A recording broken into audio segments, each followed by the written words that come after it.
G2020 15 ribuan. Aduh. Dan sekarang dia punya 100 ribu katanya. Kira-kira gimana pengen upgrade ke sini 5 jam? Edan, luar biasa. Ini cuman... Nah, kalian yang nyari prosesor biasanya pengen yang murah tapi bagus. Ya biasanya kan kayak gitu ya, pengen murah aja tapi ya setidaknya bisa diandalkan gitu ya. Kira-kira kalau budget 100 ribuan itu mahal atau murah? Menurut saya sih ya murah lah ya, prosesor 100 ribuan gitu ya. Ternyata ketika saya nyari-nyari di e-commerce ya, 100 ribu tuh dapat prosesor ini, Core i5, Core i5 gitu kan, 100 ribu. Wah, mantap ya, Core i5 gitu. Tapi sayangnya ini masih generasi kedua, soketnya LGA 1155. Jadi Intel generasi kedua yang dirilis tahun 2011 ya. Jadi ya memang ini namanya udah Core i5 tapi generasinya yang lawas banget. Tapi untungnya dia punya 4 core, 4 thread up to 3,4 GHz ya. Terus ini juga dia udah punya iGPU di dalamnya, yakni HD Graphic 2000. Jadi si prosesor ini tuh kira-kira saya juga penasaran apakah bisa dipakai untuk main game atau tidak. Namun, untuk memaksimalkan si prosesor seperti ini, tentunya kita harus punya komponen yang lain. Tentunya yang mendukung ya, seperti GPU-nya, memori RAM-nya, motherboard-nya ya, untuk bisa memaksimalkan si prosesor ini. Tapi di pengujian kali ini saya sengaja ya beli ini prosesor, pengen tahu ya.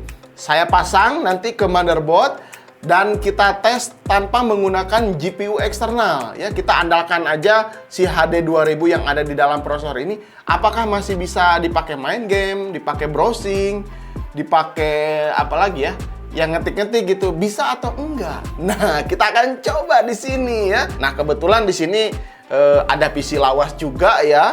Nah, ini mau saya tancapkan di motherboard H61. Motherboard H61 soketnya 1155. Jadi sama dengan si prosesornya ini.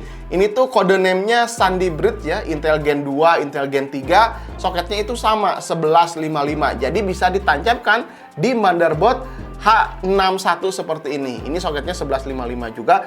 Terus memori RAM-nya di sini saya tancapkan 2x4 GB 1066 MHz. Karena ini maksimalnya ketika saya lihat di webnya ini up to 1333 MHz untuk speed memori RAM-nya dan bisa sampai 32 GB. Tapi di sini saya cuma punya 2x4 jadi 8 GB aja. Ya nggak apa-apa, udah cukup kok. Terus coolingnya nanti bakalan pakai yang ini aja, stock cooler ya. Apakah panas atau enggak, ini TDP-nya 95 watt, kita akan lihat aja nanti. Terus GPU-nya nanti saya akan lepas dulu ya. Ini GPU-nya lepas dulu, tapi nanti saya juga akan tes juga menggunakan si GPU ini. Yaudah, kita langsung saja tes bagaimana performa si prosesor 100 ribuan ini. Sekarang, let's go!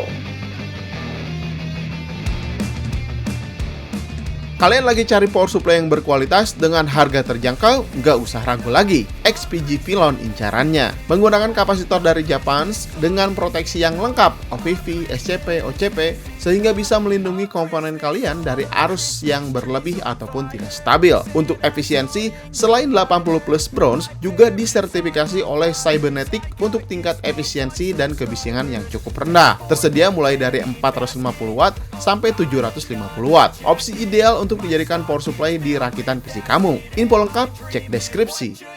Oke, sekarang kita masuk ke pengujian. Minimal kalian menggunakan SSD ya, supaya bisa mempercepat kinerja si sistem PC lawas ini. Di sini saya install dulu beberapa game lawas seperti PES 2013, terus Point Blank, GTA 5 ya. Pengujian pertama ini tanpa menggunakan GPU eksternal. Tuh, lihat. Ini Core i5 2400, RAM-nya 8 GB, DDR3 dan hanya menggunakan iGPU HD Graphic 2000 ya ini ya. Kelihatan VRAM-nya 256 MB kalau dilihat di DX dia. Oke, pertama PES 2013 resolusinya hanya sanggup di 720 pixel aja. Masih bisa dimainkan dengan lancar ya. Saat bola jauh terus pergerakan lari dengan cepat juga nggak ada lag ya, normal seperti ini. Paling lag itu ada ketika replay ya, kerasa ada sedikit lag mungkin karena ada efek slow motionnya ya. Jadi berasa banget ini patah-patahnya. Selain dari itu mah kalian bisa lihat sendiri ya, aman ya. Oke, lanjut Point Blank. Ini game lawas tapi masih populer. Resolusinya di 768 pixel ya, very low. Main sniper-sniperan aja di sini karena susah nyarinya, biar cepet aja ini. Yang room kosong ya adanya ini. Rasanya tuh kayak main di warnet ya, nostalgia gitu ya. Nggak ada ngeleg-ngelegan, masih bisa jago kalau kalian punya skillnya dan senjatanya bagus. Nah, kalian bisa jago main PB di PC ini. Karena PB ini masih ringan lah ya, masih dilibas dengan iGPU bawaan si Core i5 2400 ini. Mantap banget, ini sakti ya si iGPU-nya untuk game-game lawas seperti ini. Lanjut, saya tes browsing multitasking, buka tabnya banyak, tek gitu ya, lancar, nggak ada kendala. Asalkan seperti di awal menggunakan SSD dan RAM-nya 8 GB, ini udah cukup ya. Tuh seperti ini, saya buka YouTube ya, buka TikTok, buka website, pokoknya tabnya banyak, masih lancar, kalian bisa lihat di sini. Kalau untuk buka Tokopedia, Shopee, e-commerce atau kalian mau jualan di e-commerce terus buka e-commerce-nya di PC, nah PC spek seperti ini masih bisa diandalkan. Tapi kalau untuk main game online seperti PUBG Steam, Apex Legends, Valorant, jelas nggak bisa ya. Harus menggunakan GPU eksternal. Oke, setelah ini saya akan coba menggunakan GPU eksternal bawaannya. Ini udah ada ya. Gimana performanya? Langsung saja kita tes sekarang. Let's go! Nah, gimana menurut kalian setelah tadi melihat ya si prosesor itu tanpa GPU? Dan sekarang saya udah pasangkan di PC ini. Kita udah tes juga, udah ada game PUBG-nya. Dan ini GPU-nya adalah GTX 750. Ini bawaannya dari si PC lawas ini, karena prosesor yang sebelumnya menggunakan Pentium G2020. Harga prosesornya ketika saya lihat di e-commerce G2020 15 ribuan. Aduh, luar biasa. Prosesor 15 ribuan ya. Nanti saya simpen nih, kalau misalkan mau beli nanti cek aja deskripsinya ya. Dan sekarang dia punya 100 ribu katanya. Kira-kira gimana, pengen upgrade ke sini? Ya udah, saya beli aja prosesor yang 100 ribuan, si Intel Core i5 2400 ya. Jadinya seperti ini. Oke, kita lihat di sini ya. Nah, tadi kan pengujiannya tanpa GPU, ini tidak bisa main game PUBG ya, cuman game-game seperti PES 2013 itu juga 720p resolusinya. Tapi kalau di sini, nah ini di sini bisa main di resolusi 1080p karena menggunakan GPU si GTX 750 ya. Meskipun resolusinya ini harus di very low. Ya, di very low lah ya. Mana sih? Oh, ini advance. Very low semua. Tapi setidaknya ini bisa 1080p dan FPS-nya di 50-an. Nah, penggunaan prosesor dan GPU ini hampir-hampir sama ya. Penggunaannya prosesor udah 70, 80, bahkan 90% sama dengan si GPU-nya. GPU juga hampir udah mentok sih, ini nggak turun-turunnya di 99%. Kalian bisa lihat di sini ya. Nah, ini bagian sini 99% dan ini CPU-nya 70%-an. Ya lumayan lah ya, ini bisa memaksimalkan si GPU-nya, si GTX 750 dengan prosesor Core i5. Wow, mantap ya. Tapi Gen 2-nya ya. Nah, gimana menurut kalian setelah tadi melihat prosesor 100 ribuan, bahkan sebelumnya 15 ribuan gitu ya prosesor, tapi itu nggak bisa dipakai apa-apa gitu ya, cuma dipakai browsing aja yang prosesor 15 ribuan ini. Tapi kalau udah di-upgrade ke sini, ini bisa main game. Ya main game kekinian lah ya, lumayan PUBG ya. Terus kita akan juga tes game yang lain. Kita akan coba di sini, oke? Let's go.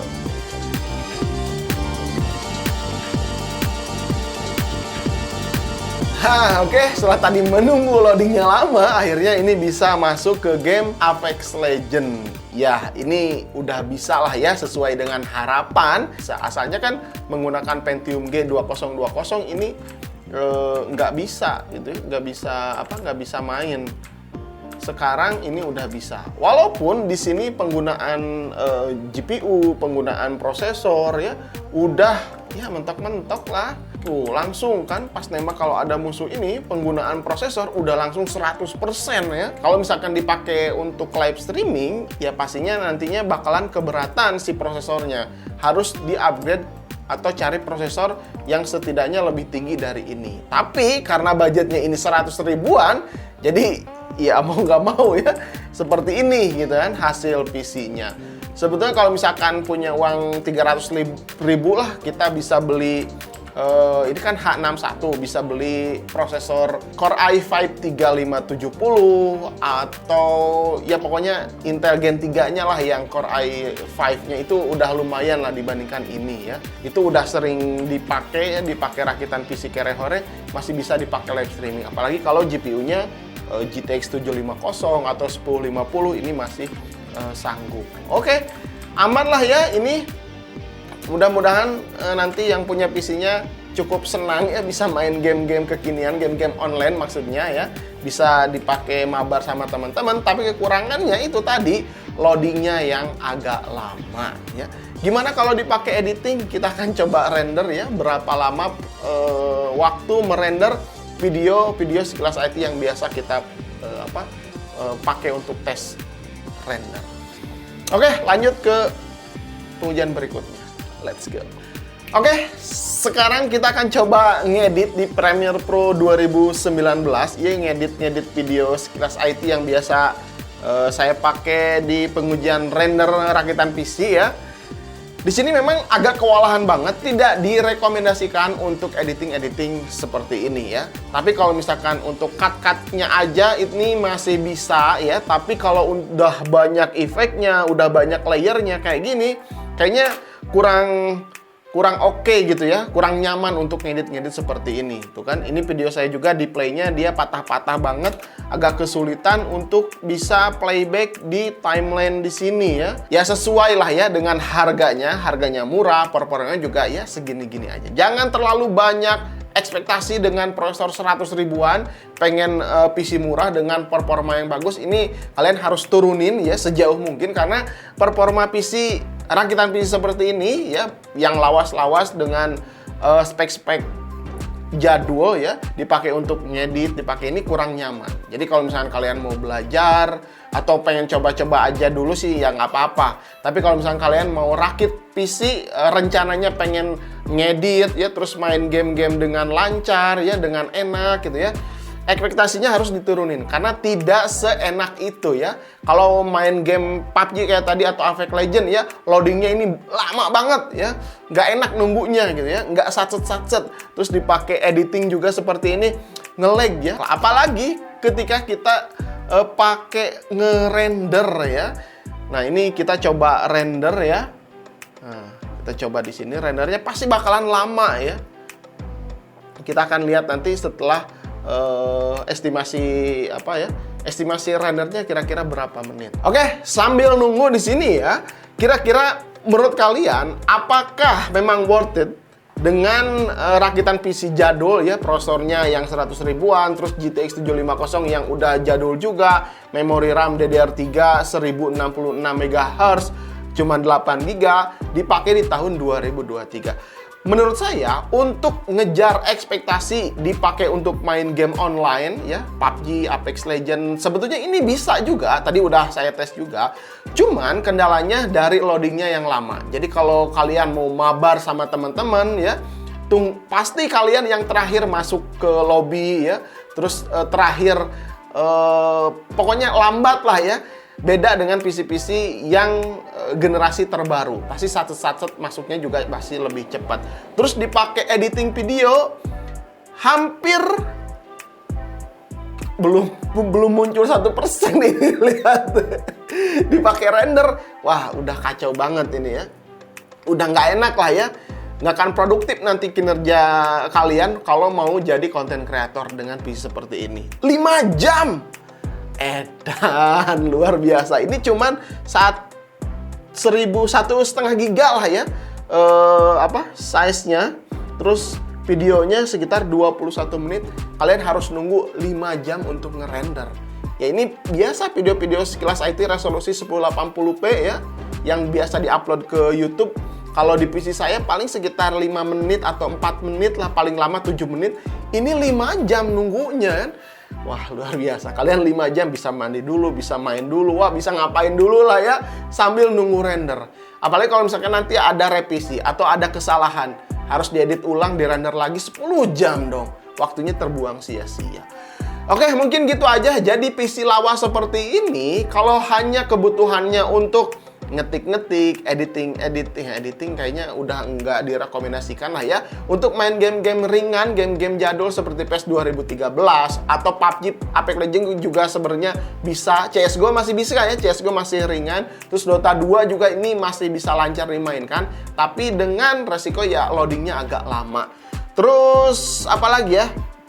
Ya kayak gitulah. Kalau misalkan menurut kalian worth it atau tidak di tahun 2023, coba komentar di bawah. Kalau menurut saya sih udah nggak worth it. Mending cari yang spek lebih baru. Gitu ya. Kalau untuk ya asal ngetik, asal browsing-browsing aja, oke lah, ini masih bisa disarankan. Oke, gitu aja teman-teman. Mudah-mudahan video ini bisa bermanfaat untuk kalian. Jangan lupa like dan share video-video dari Sekilas IT. Assalamualaikum warahmatullahi wabarakatuh. Salam teknologi.